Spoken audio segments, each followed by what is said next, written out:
ஜனாதிபதி தேர்தல் தினத்தன்று வாக்களிப்பு நிலையத்தினுள் பிரவேசிப்பதற்கு அனுமதியளிக்கப்பட்டவர்கள் தொடர்பில் தேர்தல் ஆணைக்குழுவினால் விசேட அறிக்கையொன்று வெளியிடப்பட்டுள்ளது. இதன்படி குறிப்பிட்ட சிலருக்கு மாத்திரமே வாக்கெடுப்பு நிலையத்தினுள் பிரவேசிக்க சட்டத்தினால் அனுமதியளிக்கப்பட்டுள்ளதாக தெரிவிக்கப்பட்டுள்ளது. வாக்கெடுப்பு நிலையத்தில் பதிவு செய்யப்பட்ட வாக்காளர்கள், வாக்கெடுப்பு நிலைய பணியாட்குழுவினர், வாக்கெடுப்பு நிலைய கடமைகளில் ஈடுபட்டிருக்கும் போலீஸ் அலுவலர்கள், போட்டியிடும் ஜனாதிபதி வேட்பாளர்கள், ஜனாதிபதி வேட்பாளர்களின் தேர்தல் முகவர்கள், ஜனாதிபதி வேட்பாளர் அதிகாரமளிக்கப்பட்ட முகவர்கள், ஜனாதிபதி வேட்பாளர்களின் பெரும்பாக முகவர்களுக்கு அனுமதி வழங்கப்பட்டுள்ளது.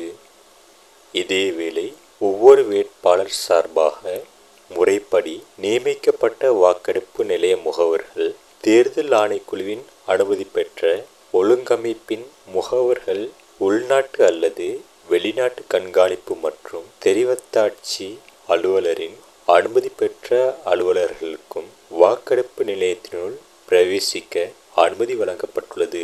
மேலும் வாக்கெடுப்பு நிலையங்களுக்குள் மற்றும் வாக்கெண்ணும் நிலையங்களுக்குள் தடை விதிக்கப்பட்டுள்ள நடவடிக்கைகள் தொடர்பிலும் தேர்தல் ஆணைக்குழுவினால் சுட்டிக்காட்டப்பட்டுள்ளது.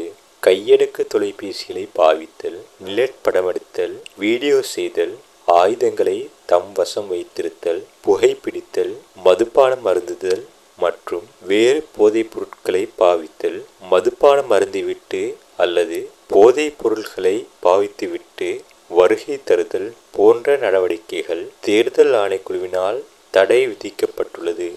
Hey everyone, welcome back to #views channel. If you enjoyed this video, don't forget to click subscribe if you want more Sri Lanka latest news, world news, travel, trending news, blog video, Tamil cinema news, daily updates. தேர்தலுக்கு பின்னரான வன்முறைகளை தடுக்கும் வகையில் ஜனாதிபதி தேர்தல் முடிவடைந்த பின்னர் ஒரு வார காலத்திற்கு போலீஸ், விசேட அதிரடிப்படை மற்றும் இராணுவத்தினரை உள்ளடக்கிய விசேட பாதுகாப்பு ஏற்பாடுகள் நடைமுறையில் இருக்கும் என்று அறிவிக்கப்பட்டுள்ளது.